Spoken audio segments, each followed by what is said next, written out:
할렐루야. 이 새벽에 하나님의 말씀을 사모함으로 나오신 우리 모든 성도님들을 축복하고 환영합니다. 오늘 우리에게 주시는 하나님의 말씀은요, 욥기 9장 17절부터 35절까지 말씀이에요. 본문의 말씀을 제가 봉독하겠습니다. 그가 폭풍으로 나를 치시고 까닭 없이 내 상처를 깊게 하시며 나를 숨쉬지 못하게 하시며 괴로움을 내게 채우시는구나. 힘으로 말하면 그가 강하시고 심판으로 말하면 누가 그를 소환하겠느냐. 가령 내가 의로울지라도 내 입이 나를 정죄하리니 가령 내가 온전할지라도 나를 정죄하시리라. 나는 온전하다마는 내가 나를 돌아보지 아니하고 내 생명을 천히 여기는구나. 일이 다 같은 것이라. 그러므로 나는 말하기를 하나님이 온전한 자나 악한 자나 멸망시키신다 하나니 갑자기 재난이 닥쳐 죽을지라도 무죄한 자의 절망도 그가 비웃으시리라. 세상이 악인의 손에 넘어갔고 재판관의 얼굴도 가려졌나니 그렇게 되게 한 이가 그가 아니시면 누구냐. 나의 날이 경주자보다 빨리 사라져 버리니 복을 볼 수 없구나. 그 지나가는 것이 빠른 배 같고 먹이에 날아내리는 독수리와도 같구나.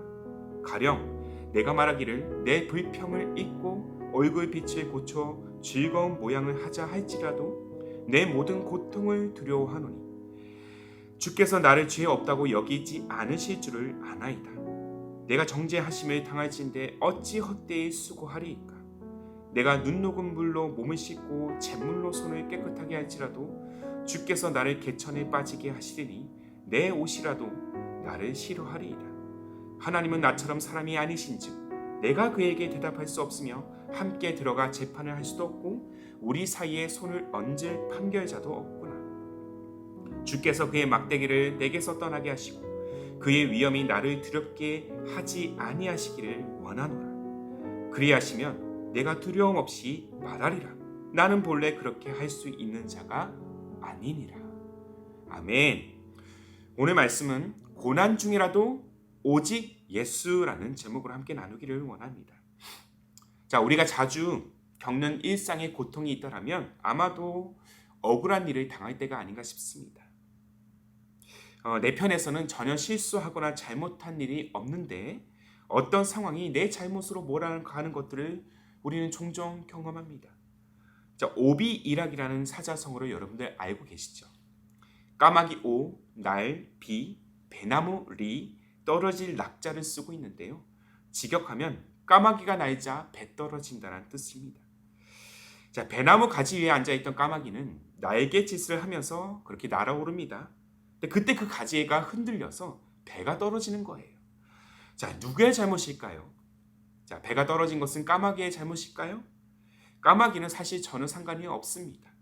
그런데 주변의 사람들은 배가 떨어진 것이, 그렇게 배가 상하게 된 것이 바로 까마귀의 잘못된 눈이라고 생각하는 것입니다. 자, 예컨대 제가 예를 든 거예요. 실제와는 전혀 상관이 없습니다. 제 큰아들 하진이가 청소를 도와주겠다고 이 청소기를 탁 켰는데 전원을 누르는 순간 청소기가 펑 하고 망가집니다. 자, 그 모습을 본 저는 평소 청소도 안 하는 녀석이 청소기까지 망가뜨린다고 다그친다라면 하진이는 그 마음을 얼마나 억울해할까요?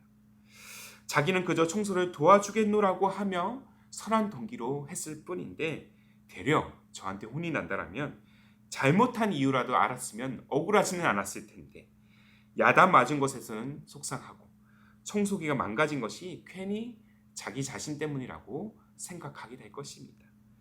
자, 앞서 언급한 이 오비일학처럼 욥은요, 자신이 당한 고난에 대해서 억울한 마음을 가지고 있어요. 욥은 까닭 없이 당하는 고난과 고통의 문제로 지금 깊은 수렁에 빠져 있습니다. 자, 욥의 행위 자체에는 사실 죄를 찾아보기 힘듭니다.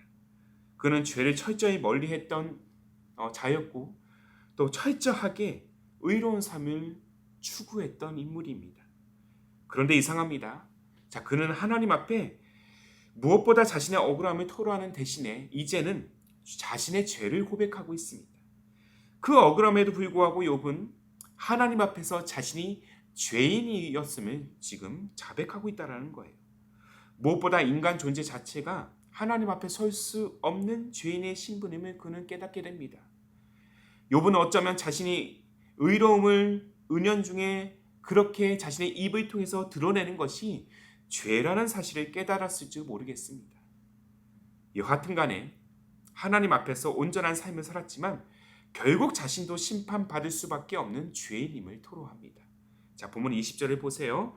가령 내가 의로울지라도 내 입이 나를 정죄하리니 가령 내가 온전할지라도 나를 정죄하시리라. 그래서 아무리 온전한 믿음으로 흠없는 삶을 살아도 모든 것은 하나님의 심판 앞에서는 헛된 것이라면서 자신이 처한 현실을 지금 한탄하고 있는 겁니다. 그래서 아무리 몸을 깨끗하게 씻어도 하나님께서는 또 다시 자신을 개천에 빠뜨릴 것이라고 재차 언급하고 있습니다. 자, 본문 31절입니다. 주께서 나를 개천에 빠지게 하시리니 내 옷이라도 나를 싫어하리이다. 그러면서 욥은 하나님의 막대기와 그의 위엄이 더 이상 자신을 두렵게 하지 않기를 소망하고 있습니다. 하지만 33절에 기록된 바와 같이 지금 하나님과 자신 사이의 문제를 해결할 수 있는 판결자가 없기 때문에 이는 현실적인 소망이 될 수 없다고 그는 판단하고 있어요. 자, 욥의 이 표현처럼 본래 인간은 죄로 말미암아 죽을 수밖에 없는 존재들입니다. 그럼에도 인간은 구원을 갈망해요. 죄의 문제로부터 속히 자유해지기를 원한다라는 것이죠. 그러나 어떠한 방법으로도 죄의 문제를 해결할 수 없다는 사실 때문에 우리의 인생은 절망하게 되는 것입니다. 마치 자신의 고난을 해결할 수 있는 판결자가 없다는 현실에 절망하고 있는 이 욥의 상황과 마찬가지라는 것이죠. 자, 욥은 만약 판결자가 있다면 자신이 진정으로 하나님을 원한다는 사실을 당당하게 얘기할 수 있다고 말합니다. 마찬가지로 죄의 문제를 해결하실 수 있는 구원자가 있다면 인간은 하나님 앞에 당당히 설 수 있을 것입니다. 욥의 고백 속에 하나님의 놀라운 섭리가 지금 담겨져 있어요. 자, 그 섭리는 바로 우리의 유일한 소망이 되시는 예수 그리스도라는 사실을 우리는 믿어야 할 것입니다. 오직 예수만이 우리가 하나님께로 나아갈 수 있는 유일한 통로가 됩니다. 십자가 처형이라는 이 판결을 통해서 그리스도는 말할 수 없는 희생과 사랑으로 인간을 죄인에서 의인으로 자유케 하셨습니다. 고통과 절망 속에서 유일하게 바랄 수 있는 한 가지는 바로 이 오직 예수 때문입니다.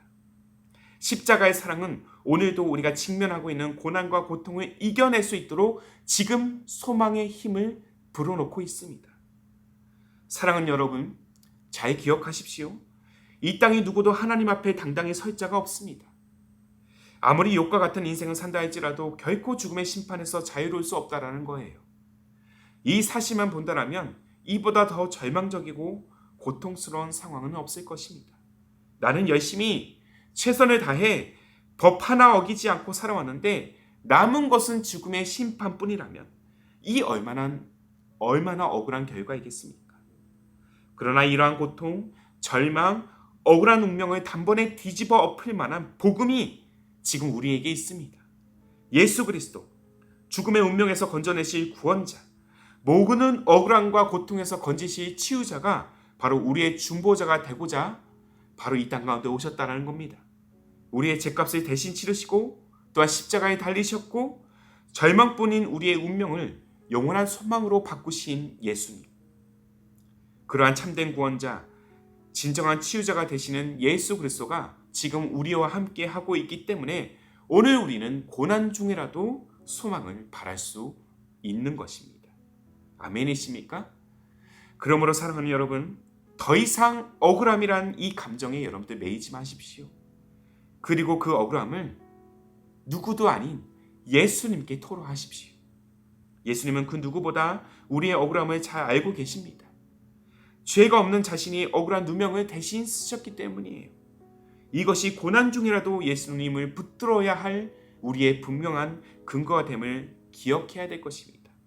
그리고 오늘도 우리의 억울함을 넘어서 역사하시는, 위로 가운데 함께 하시는, 그리고 우리와 동행하시는 예수님을 붙드는 그러한 복된 믿음의 여정이 되기를 주님의 이름으로 축복합니다.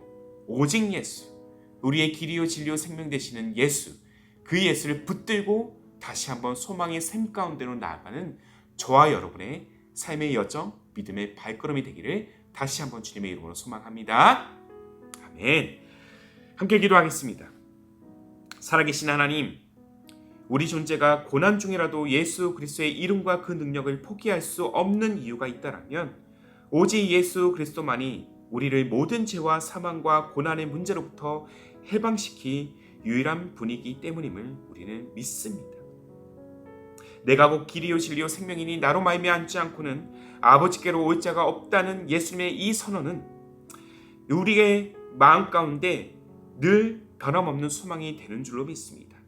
이 선언을 우리 가슴에 품고 어떠한 상황 속에서도 광야와 같은 척박한 인생길을 지난다 할지라도 시없이 밀려드는 고난의 파도에 흔들리지 않는 그런 믿음으로 나아가도록 주님 우리의 발걸음을 인도하여 주시옵소서. 누구도 이해할 수 없는 나의 고난, 길이요 진리요 생명 되신 주님만이 나의 심정을 헤아리고 치유하실 수 있음을 우리는 믿습니다. 부디 간구와 끼는 우리의 억울함을 아시는 주님의 그 따스한 손길이 외로움에 사무쳐 신음하고 있는 우리의 영혼 또한 사랑하는 이들에게 온전히 임하셔서 그 사랑을 알고 그 은혜를 깨달아 주저앉은 고통의 자리를 털고 일어나 믿음으로 다시 한번 나아가도록 우리를 인도하여 주시옵소서. 막막하고 어두운 현실의 벽을 넘어서 우리를 도우시는 주님을 온전히 바라보게 하여 주시고 고난 중에라도 오직 예수를 외치며 나아가는 우리의 삶, 우리의 가정, 우리 기쁨이 되는 교회가 되게 하옵소서. 그럼에도 우리 고난 중에 함께 하실 주님, 길이요 진리요 생명 되신 예수님의 이름으로 기도하옵나이다. 아멘. 오늘도 주신 말씀에 따라서 우리 두 가지의 기도 제목에 놓고 함께 기도하기를 원합니다. 먼저는 억울함을 아시는 주께서 고난에 처한 영혼에게 그렇게 온전히 임하실 때 그 사랑과 은혜를 깨달아 고통의 자리에서 일어나 회복의 길로 나아가도록 우리를 인도하여 주옵소서. 한 걸음 더 나아가 외롭고 힘겨운 싸움이 끊이지 않는 우리의 현실일지라도 고난 중에라도 오직 예수를 외치며 소망을 포기하지 않는 삶, 우리의 가정, 우리 기쁨이 되는 교회가 되게 하옵소서. 이 두 가지의 기도 제목을 간절한 마음으로 함께 고백하시면서 기도로 하루의 삶을 열어가시기를 바랍니다. 함께 마음을 다해 기도하겠습니다.